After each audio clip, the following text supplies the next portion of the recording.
এই সন্দৰ্ভত সবিশেষ জানিবৰ বাবে সংযুক্ত হ'ব বিচাৰিছো মুখ্য পৰিচালন সম্পাদক প্ৰাঞ্জিত শইকীয়াৰ সৈতে আপোনাৰ জৰিয়তে সবিশেষ তথ্য জানিব বিচাৰি পূজা এই মুহূৰ্তত অসমৰ শিক্ষা জগতত এটা নাভূত নাচুত ঘটনা ঘটিছে এটা ৰাজনৈতিক দলৰ এজন নেতাই ৰাজনৈতিক দলৰ এজন কৰ্মকৰ্তাই এখন চৰকাৰী মহাবিদ্যালয়ৰ অধ্যক্ষৰ আসনত বহি আছে আৰু এই ঘটনা সংঘটিত হৈছে ৰাজ্যখনৰে অন্যতম সম্ভ্ৰান্ত মহাবিদ্যালয় প্ৰাগজ্যোতিষ কলেজত গুৱাহাটীৰ প্ৰাগজ্যোতিষ কলেজত এই নাভূত নাচুত ঘটনাটো সংঘটিত হৈছে এই কলেজখনৰ অধ্যক্ষ মনোজ কুমাৰ মহন্তই যোৱা 24 জানুৱাৰীত ভাৰতীয় জনতা পাৰ্টিত যোগদান কৰিছিল আন কেইবাজনো নেতাৰ সৈতে সেই একেদিনাই দুলীয়াজানৰ প্ৰাক্তন ছাত্ৰ নেতা শংকৰজ্যোতি বৰুৱাই যোগদান কৰিছিল আৰু শংকৰজ্যোতি বৰুৱাৰ পিছতে মনোজ কুমাৰ মহন্তই যোগদান কৰিছিল আৰু সেই যোগদান অনুষ্ঠানত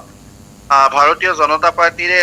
ঘোষণা কৰিছিল যে প্ৰাগজ্যোতিষ মহাবিদ্যালয়ৰ প্ৰাক্তন অধ্যক্ষ মনোজ কুমাৰ মহন্তই ভাৰতীয় জনতা পাৰ্টিত যোগদান কৰিছে আৰু সেই একেটা কথাকে আমি যেতিয়া বাইট দিছিল দলৰ সভাপতি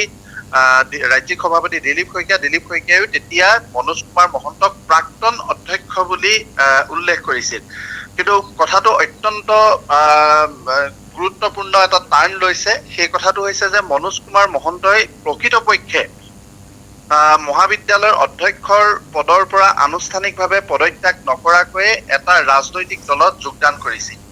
মনোজ কুমাৰ মহন্তই VRSৰ বাবে স্বেচ্ছামূলক অৱসৰৰ বাবে আবেদন কৰাটো সত্য কিন্তু সেই আবেদনৰ এটা প্ৰক্ৰিয়া আছে যিহেতু মনোজ কুমাৰ মহন্ত এজন চৰকাৰী চাকৰিয়াল লগতে তেওঁ এখন মহাবিদ্যালয়ৰ অধ্যক্ষৰ দায়িত্বত থাকে তেওঁ ফাইনেন্সিয়েল পাৱাৰ থাকে এই ক্ষেত্ৰত জিবিয়ে তেওঁৰ প্ৰথমতে গভৰ্ণিং বডিয়ে তেওঁৰ পদত্যাগ পত্ৰখন অনুমোদন জনাব লাগিব তাৰপিছত সেইখন মাধ্যমিক শিক্ষা বিভাগলৈ যাব কিন্তু মনোজ কুমাৰ মহন্তই VRS এপ্লাই কৰিলে হয় কিন্তু জিবিয়ে গভৰ্ণিং বডিয়ে তেওঁক অনুমোদন নজনালে কাৰণ গভৰ্ণিং বডিয়ে বহিব লাগিব গভৰ্ণিং বডিয়ে গোটেই বিষয়টো চাব লাগিব তাৰপিছতহে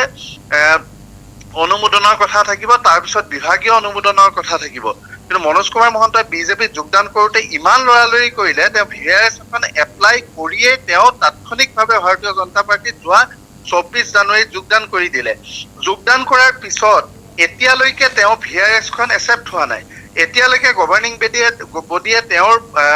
স্বেচ্ছা অৱসৰত অনুমোদন জনোৱা নাই এই পৰ্যন্ত বিভাগে গ্ৰহণ কৰা নাই এই পৰ্যন্ত চৰকাৰে তেওঁক সেই পদত্যাগ পত্ৰখন বা চাকৰি অব্যাহতি পত্ৰখন গ্ৰহণ কৰি তেওঁক ৰিলিজ কৰি দিয়া নাই তাৰ ফলত এটা সাংঘাতিক ধৰণৰ ঘটনা ঘটিছে এতিয়া ভাৰতীয় জনতা পাৰ্টিত যোগদান কৰি ভাৰতীয় জনতা পাৰ্টিৰ গেৰুৱা গলবস্ত্ৰ পৰিধান কৰি ভাৰতীয় জনতা পাৰ্টিৰ গেৰুৱা টুপি পৰিধান কৰাৰ পিছতো সদস্য পদ লোৱাৰ পিছতো প্ৰাগজ্যোতিষ কলেজৰ অধ্যক্ষৰ আসনত বহি আছে এই মনোজ কুমাৰ মহন্ত কালিৰ দিনটোতো তেওঁ অফিচ কৰিছে আৰু এই বিষয়টোক লৈ ব্যাপক প্ৰতিক্ৰিয়াৰ সৃষ্টি হৈছে কলেজত প্ৰতিক্ৰিয়াৰ সৃষ্টি হৈছে আৰু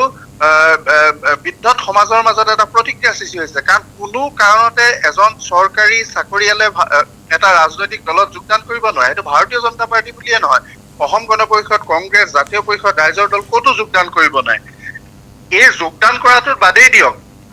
কিছুদিনৰ পূৰ্বে পাঠশালাৰ বজালিৰ এজন শিক্ষকে সদস্য পদ গ্ৰহণ নকৰাকৈ জাতীয় পৰিষদৰ হৈ তেওঁ কিছু কাম কাজ কৰিছিল দলীয় কাম কাজ কৰা বুলি অভিযোগ আহিছিল সেই অভিযোগটো অহাৰ লগে লগেই সেই শিক্ষকজনক অসম চৰকাৰে শিক্ষা বিভাগে নিলম্বিত কৰিছে কিন্তু মনোজ কুমাৰ মহন্তৰ ক্ষেত্ৰত এতিয়া সাংঘাতিক ধৰণৰ ঘটনা হৈছে তেওঁ একে সময়তে ভাৰতীয় জনতা পাৰ্টিৰ সদস্য ভাৰতীয় জনতা পাৰ্টিৰ তেওঁ দায়িত্বত আছে দলীয় দায়িত্বত আছে আৰু একে সময়তে তেখেত এখন সম্ভ্ৰান্ত শিক্ষানুষ্ঠানৰ অধ্যক্ষৰ দায়িত্বত আছে যদি এই কামটো এটা বিৰোধী দলত যোগদান কৰিলেহেঁতেন মনোজ মহন্তই যদি কংগ্ৰেছত যোগদান কৰিলেহেঁতেন জাতীয় পৰিষদ বা ৰাইজৰ দলত যোগদান কৰিলেহেঁতেন এই কথাটো ভাৰতীয় জনতা পাৰ্টিৰ চৰকাৰখনে সহ্য কৰিলেহেঁতেন নে এইটো এটা অত্যন্ত ডাঙৰ প্ৰশ্ন কোনো কাৰণতে মনোজ কুমাৰ মহন্ত আজি অধ্যক্ষৰ চকীত থাকিব নালাগে তেওঁক আচলতে কাহানিবাই নিলম্বিত কৰিব লাগিছিল কি কাৰণে মনোজ মহন্তক এই পৰ্যন্ত নিলম্বিত কৰা নাই সেইটো অত্যন্ত ৰহস্যজনক অত্যন্ত গৰ্হিত কাৰণ হৈছে অসমৰ শিক্ষা জগতত এই ধৰণৰ কাম পূৰ্বে কেতিয়াও হোৱা নাছিল নাভূত নাচুক ঘটনা, ইতিহাসত নোহোৱা নপজা ধৰণৰ ঘটনা। আমি আশা কৰিম অসমৰ মুখ্যমন্ত্ৰী ডক্টৰ হিমন্ত বিশ্ব শৰ্মা, শিক্ষামন্ত্ৰী ডাক্তৰ ৰণোজ পেগুৱে এই বিষয়টোৰ ওপৰত বিশেষ দৃষ্টি দিব, কাৰণ এইটো এটা সাধাৰণ ঘটনা নহয়। এখন সম্ভ্ৰান্ত মহাবিদ্যালয়, এখন চৰকাৰী মহাবিদ্যালয়ৰ অধ্যক্ষৰ আসনত এজন ৰাজনৈতিক নেতা, এজন ৰাজনৈতিক দলৰ কৰ্মকৰ্তা বহি আছে। এই বিষয়টো অত্যন্ত গুৰুত্বপূৰ্ণ আৰু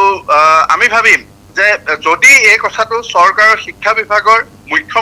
শিক্ষামন্ত্ৰীৰ দৃষ্টিগোচৰ হোৱা নাই, তেতিয়াহ'লে আমি এই কথাটো অসম চৰকাৰৰ আজি এই বাতৰিৰ জৰিয়তে দৃষ্টিগোচৰ কৰিছো।